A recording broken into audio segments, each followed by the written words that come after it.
नमस्कार दोस्तों, Byju's exam prep IAS Hindi में आप सभी का स्वागत है। आज हम आपके सामने 25 मार्च 2022 के दैनिक क्विज प्रस्तुत कर रहे हैं, जिसमें द हिंदू और इंडियन एक्सप्रेस समाचार पत्र से संबंधित प्रमुख आलेखों के आधार पर प्रारंभिक परीक्षा के प्रश्न आपको दिए जाएंगे। इसी के साथ साथ विगत वर्षों में यूपीएससी के द्वारा प्रारंभिक परीक्षा में पूछे गए प्रश्न आपको प्रैक्टिस के लिए दिए जाएंगे और अंतिम भाग में आज के प्रमुख तथ्य की हम चर्चा करेंगे। आज के पहले प्रश्न को हम देखते हैं। भारत के राष्ट्रपति पद के चुनाव के संबंध में निम्नलिखित कथनों में से कौन सा या कौन से सही हैं या हैं? पहला, वह संसद के दोनों सदनों के सदस्यों और राज्यों की विधानसभाओं के सदस्यों द्वारा चुना जाता है। ध्यान रखें, राष्ट्रपति पद के चुनाव में जो भी एक तरह से निर्वाचित सदस्य होते हैं, चाहे हम संसद की बात करें या राज्यों की विधानसभाओं की बात करें, वो भाग लेते हैं। इस आधार पर अगर हम देखें तो केवल यहाँ पर सदस्यों की बात की गई है, चुने हुए सदस्यों की नहीं, क्योंकि जो मनोनीत सदस्य होते हैं वो भाग नहीं लेते हैं। इसी के साथ साथ राज्यों की विधानसभाओं की बात की गई है, इसमें दिल्ली और पुडुचेरी विधानसभा के जो सदस्य हैं वो भी भाग लेते हैं। इस आधार पर पहला कथन गलत हो जाता है। दूसरा, राष्ट्रपति का चुनाव आनुपातिक प्रतिनिधित्व प्रणाली की एकल संक्रमणीय मत पद्धति और खुले मतदान द्वारा होता है। ध्यान रखें, खुला मतदान नहीं है, यहाँ पर सीक्रेट बैलेट यानी गुप्त मतदान के द्वारा किया जाता है। इस आधार पर दूसरा कथन भी गलत है। तीसरा, उनके चुनाव से संबंधित कोई भी विवाद सुप्रीम कोर्ट द्वारा संज्ञान में लाया जा सकता है तथा उसका फैसला अंतिम होता है। राष्ट्रपति के चुनाव के संबंध में जो भी विवाद है वो सुप्रीम कोर्ट में जाता है और जो निर्णय है वो एक तरह से अंतिम होता है। इस आधार पर केवल तीसरा कथन सत्य है, पहला और दूसरा गलत है। हमारा उत्तर है सी, केवल 3 सत्य है। यह प्रश्न हमने आपसे इसलिए पूछा है क्योंकि आगामी जुलाई में भारत में राष्ट्रपति चुनाव प्रस्तावित है और इसी संदर्भ में अलग अलग पार्टियों के द्वारा अपनी जो रणनीति बनाई जा रही है उसमें बीजू जनता दल किस तरफ रहेगा, किस पार्टी की मदद करेगा, उसके संदर्भ में प्रमुख रूप से आलेख में चर्चा है। दूसरा प्रश्न, निम्नलिखित में से कौन सा बांध या विद्युत परियोजना चिनाब नदी पर निर्मित या निर्माण हेतु प्रस्तावित है? पहला, दुलस्ती जल विद्युत संयंत्र, Kiru hydro electric power project, Pakaldul बांध, सलाल बांध, उरी बांध। इन पांचों परियोजनाओं में हम ध्यान रखें, केवल उरी बांध झेलम नदी पर स्थित है। अन्य चारों परियोजनाएं दुलस्ती, किरू, पाकलदुल और सलाल यह चिनाब नदी पर स्थित है। इस आधार पर हमारा उत्तर हो जाता है सी, केवल 1, 2, 3 और 4। यहाँ पर यह प्रश्न हमने आपसे इसलिए पूछा है क्योंकि किरू हाइड्रो इलेक्ट्रिक जो पावर प्रोजेक्ट जम्मू कश्मीर में बनाया जा रहा है उसमें जो भी एक तरह से धांधली हुई है उसके संदर्भ में सीबीआई जांच की एक तरह से स्थितियां बन रही हैं। आज के तीसरे प्रश्न को हम देखते हैं। निम्नलिखित में से कौन सा द्वीप देश प्रशांत महासागर में स्थित है? Comoros, Fiji, Kiribati, Solomon, Tonga. इन पांचों में हम ध्यान रखें, केवल कोमोरोस हिंद महासागर में स्थित है। इसके बाद फिजी, किरबाती, सोलोमन और टोंगा ये चारों ही प्रशांत महासागर में स्थित हैं। अगर हम यहाँ पर मानचित्र में देखें तो प्रमुख रूप से कोमोरोस जो द्वीप है वह मेडागास्कर और अफ्रीका के मध्य में एक तरह से उत्तरी भाग में स्थित है। तो यह हिंद महासागर का द्वीप है कोमोरोस। प्रशांत महासागर के जिन 4 द्वीपों को दिया गया है उसमें सोलोमन द्वीप, किरिबाती, टोंगा और फिजी यह प्रशांत महासागर में है, जबकि अगर हम कोमोरोस की बात करें तो यह एक तरह से हिंद महासागर में स्थित है। इसीलिए हमारा उत्तर हो जाता है बी, केवल 2, 3, 4 और 5 सत्य हैं। यहाँ पर यह प्रश्न हमने आपसे इसलिए पूछा है क्योंकि सोलोमन द्वीप के द्वारा चीन के साथ में अपने संबंधों को मजबूत किया गया है और ये स्थिति अमेरिका के लिए एक तरह से अच्छी नहीं है। हम ध्यान रखें, 2019 में सोलोमन द्वीप के द्वारा ताइवान से अपने संबंधों को समाप्त करके बीजिंग के साथ संबंध बढ़ाए गए थे और यह प्रशांत महासागर में क्वेड समूह के द्वारा जो एक तरह से चीन को नियंत्रित करने का प्रयास किया जा रहा है उसके लिए स्थिति अच्छी नहीं है। क्योंकि हम ध्यान रखें, सोलोमन द्वीप को ऑस्ट्रेलिया की तरफ से एक सुरक्षा भी उपलब्ध कराई जाती है। आज के हम अगले प्रश्न को देखते हैं। उच्च न्यायालय के न्यायाधीशों की नियुक्ति के संबंध में निम्नलिखित कथनों पर विचार कीजिए। पहला, उच्च न्यायालय के न्यायाधीशों की नियुक्ति राज्यपाल द्वारा की जाती है। हम ध्यान रखें, उच्च न्यायालय के न्यायाधीश की जो नियुक्ति है वो राष्ट्रपति के द्वारा की जाती है, न कि राज्यपाल के द्वारा। राष्ट्रपति के द्वारा उच्च न्यायालय के न्यायाधीश की नियुक्ति के संबंध में जो चर्चा है वो प्रमुख रूप से भारत के मुख्य न्यायाधीश और संबंधित राज्य के राज्यपाल से भी की जाती है। दूसरा कथन हम देखते हैं, राज्यपाल की राय में एक प्रतिष्ठित न्यायविद को उच्च न्यायालय के न्यायाधीश के रूप में नियुक्त किया जा सकता है। हम ध्यान रखें, राज्यपाल को जो भी प्रस्ताव मिलता है उच्च न्यायालय के न्यायाधीश के संबंध में वह प्रमुख रूप से मुख्यमंत्री के द्वारा एक तरह से भेजा जाता है। तो यहाँ पर राज्यपाल से सलाह करके मुख्यमंत्री जो भी एक तरह से नाम होते हैं उनको केंद्र में विधि मंत्रालय को एक तरह से भेजा जाता है। तो यहाँ पर राज्यपाल के द्वारा किसी भी तरह से एक चुनाव किया जाता है ऐसी स्थिति नहीं है। इस आधार पर दूसरा कथन गलत हो जाता है। दोनों कथन गलत हैं, इसीलिए हमारा उत्तर है डी, ना तो 1 ना ही 2। यहाँ पर यह प्रश्न हमने आपसे इसलिए पूछा है क्योंकि 5 अलग अलग उच्च न्यायालय में 9 न्यायाधीशों की अंतिम रूप में नियुक्ति कर दी गई है। 25 हाई कोर्ट में न्यायाधीशों की जो स्थिति है वो 1104 होनी चाहिए, लेकिन अभी भी 405 पद खाली पड़े हैं। आज के 5वें प्रश्न को हम देखते हैं। निम्नलिखित में से किसे सभी घरानों की जननी माना जाता है क्योंकि इसे सबसे पुराना घराना माना जाता है? अगर हम सबसे पुराने घराने की बात करें तो ग्वालियर घराना सबसे पुराना माना जाता है। इस आधार पर हमारा उत्तर है ए, ग्वालियर घराना। यहाँ पर यह प्रश्न हमने आपसे इसलिए पूछा है क्योंकि हिंदुस्तानी संगीत के एक प्रमुख गायक दिल्ली घराने से संबंधित उस्ताद इकबाल अहमद खान की 2020 में मृत्यु हुई थी। उन्हीं की याद में उनकी बेटी के द्वारा इसके हकीकी नाम का एक जो गाना है उसको जारी किया जा रहा है। इसी संदर्भ में हमने विभिन्न घरानों के आधार पर आपसे प्रश्न पूछा है। आज के अगले प्रश्न को हम देखते हैं। चमय विलक्कू अनुष्ठान किस राज्य की एक प्रथा है? चमय विलक्कू अनुष्ठान यह प्रथा केरल राज्य में अपनाई जाती है। इस आधार पर हमारा उत्तर है सी। अगर हम चमय विलक्कू प्रथा की बात करें तो इसमें पुरुष महिलाओं की ड्रेस में एक तरह से आते हैं और भाग लेते हैं।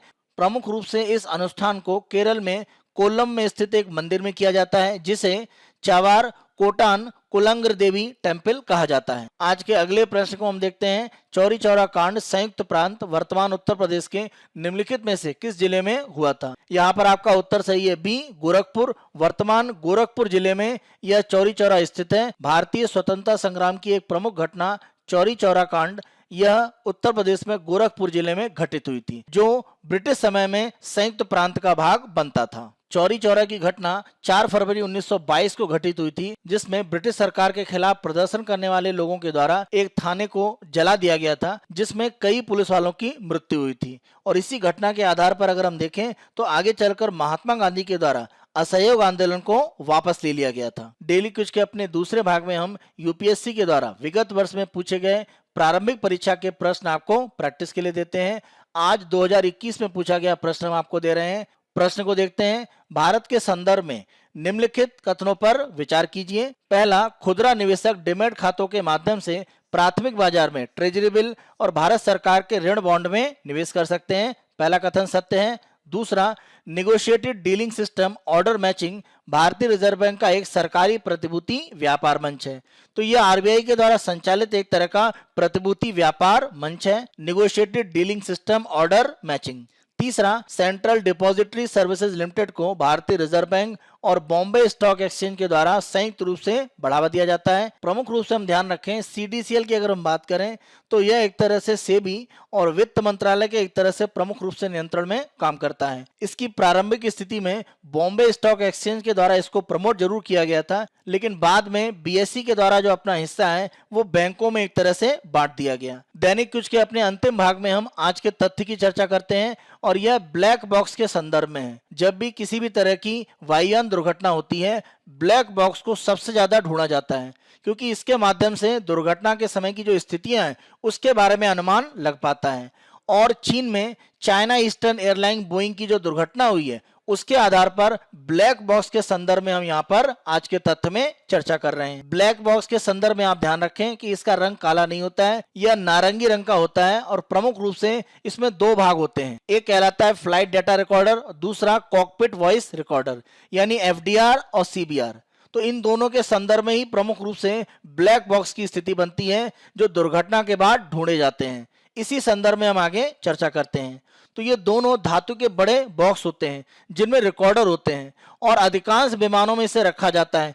एक आगे यानी कॉकपिट में जहां पर एक तरह से चालक होता है और दूसरा इसके पिछले भाग में रखा जाता है। इस रिकॉर्डर में उड़ान के बारे में जानकारी होती है और किसी भी विमान दुर्घटना के लिए जो भी अग्रणी घटनाएं हैं, जो उत्तरदायी हैं, उनका पुनर्निर्माण करने में इस रिकॉर्डर से मदद मिलती है। 2 तरह के जो रिकॉर्डर हैं, यानी पहला कॉकपिट वॉइस रिकॉर्डर जिसको सीवीआर कहते हैं, यह कॉकपिट में रेडियो प्रसारण और अन्य ध्वनियों को रिकॉर्ड करता है, जैसे कि पायलट के बीच की बातचीत और इंजन का शोर। दूसरा अगर हम देखें फ्लाइट डेटा रिकॉर्डर जिसको एफडीआर कहते हैं, इसके द्वारा 80 से अधिक अलग अलग प्रकार की सूचनाओं को रिकॉर्ड किया जाता है, जिसमें विमान की उस समय की ऊंचाई, जो भी उसकी स्पीड है, flight heading, vertical acceleration, pitch, roll, autopilot, status, इस तरह की अलग अलग 80 सूचनाएं फ्लाइट डाटा रिकॉर्डर में शामिल होती हैं। जितनी भी वाणिज्यिक उड़ानें होती हैं उनमें ब्लैक बॉक्स रखना अनिवार्य होता है। विमान पर उनका उद्देश्य कानूनी दायित्व स्थापित करना नहीं होता है। उद्देश्य यह रहता है कि अगर कोई दुर्घटना होती है तो उसके कारणों की पहचान की जा सके और भविष्य में इस तरह की स्थिति न बन पाए यह सुनिश्चित किया जाए। जैसा हमने चर्चा किया कि ब्लैक बॉक्स नारंगी रंग का होता है, यह काले रंग का नहीं होता है, आप ध्यान रखें। और इस रंग का इसीलिए रखा जाता है कि जब भी दुर्घटना हो तो इसे आसानी से दुर्घटना की बाद की स्थितियों में प्राप्त करके दुर्घटना के संबंध में जो सूचना है उसको प्राप्त किया जा सके। ब्लैक बॉक्स में रिकॉर्डिंग उपकरण लगभग 4.5 किलोग्राम का होता है और इसे एक यूनिट यानी एक इकाई के अंदर बंद करके रखा जाता है। और आमतौर पर जिसमें इसे बंद करके रखा जाता है वो स्टील या टाइटेनियम जैसी मजबूत धातु से बना होता है या अन्य किसी मजबूत पदार्थ से बनाया जाता है, जिससे कि तापमान या ठंड या एक तरह से पानी का इस पर ज्यादा प्रभाव न पड़े और जो भी एक तरह से ब्लैक बॉक्स अंदर रखा हुआ है वो आसानी से प्राप्त किया जा सके और उसमें जो एकत्रित सूचना है वो भी प्राप्त की जा सके। ब्लैक बॉक्स को पानी के नीचे खोजने योग्य बनाने के लिए उसमें एक बेकन होता है, यानी एक तरह से आप कह सकते हैं कि एक लाइट उसमें से जलती रहती है और लगभग 30 दिन तक उसमें से अल्ट्रासाउंड सिग्नल निकलता रहता है। तो अगर पानी के नीचे भी है तो उस अल्ट्रासाउंड सिग्नल को एक तरह से प्राप्त करके हम उस ब्लैक बॉक्स को प्राप्त कर सकते हैं। ब्लैक बॉक्स से बरामद डेटा का विश्लेषण करने में आमतौर पर 10 से 15 दिन लगते हैं और इस बीच में अगर हम देखें तो अन्य प्रकार के जो सुराग हैं वो ब्लैक बॉक्स से प्राप्त किए जा सकते हैं और जिससे हवाई यातायात नियंत्रण कर्मियों उनसे एक तरह से हिसाब लिया जा सकता है कि जो भी उन्होंने बात करी किसी भी चालक के साथ में या चालक ने क्या जानकारी दी उसके बारे में एक अनुमान यहाँ पर लगता है। यानी दुर्घटना से पहले एयर ट्रैफिक कंट्रोलर और पायलट के बीच की जो बातचीत है वह प्रमुख रूप से यहाँ पर रिकॉर्ड रहती है, जिसका प्रमुख रूप से एक तरह से उपयोग किया जाता है दुर्घटना के कारणों की जांच के लिए। ब्लैक बॉक्स के डाटा का विश्लेषण करके यह अनुमान लग सकता है कि पायलट को क्या पता था कि ऐसी स्थिति जिसमें दुर्घटना हो सकती है और यदि हाँ तो क्या उसने विमान को नियंत्रित करने के संबंध में किसी समस्या की सूचना एयर ट्रैफिक कंट्रोलर को दी थी या नहीं। तो इस संबंध में अंतिम रूप में जो स्थिति है वह ब्लैक बॉक्स में जो डाटा रिकॉर्ड होता है उसके आधार पर प्राप्त की जाती है। तो किसी भी दुर्घटना में स्थितियों का सही अनुमान लगाने के लिए ब्लैक बॉक्स की प्राप्ति होना काफी महत्वपूर्ण है। यह हमारा 25 मार्च 2022 का दैनिक क्विज है। आने वाले दिनों में अन्य दिनों के दैनिक क्विज हम आपको इसी तरह से प्रस्तुत करते रहेंगे। Byju's exam prep IAS Hindi को आप बहुत अधिक पसंद कर रहे हैं। अधिक से अधिक संख्या में लाइक, शेयर और सब्सक्राइब करना ना भूलें। धन्यवाद।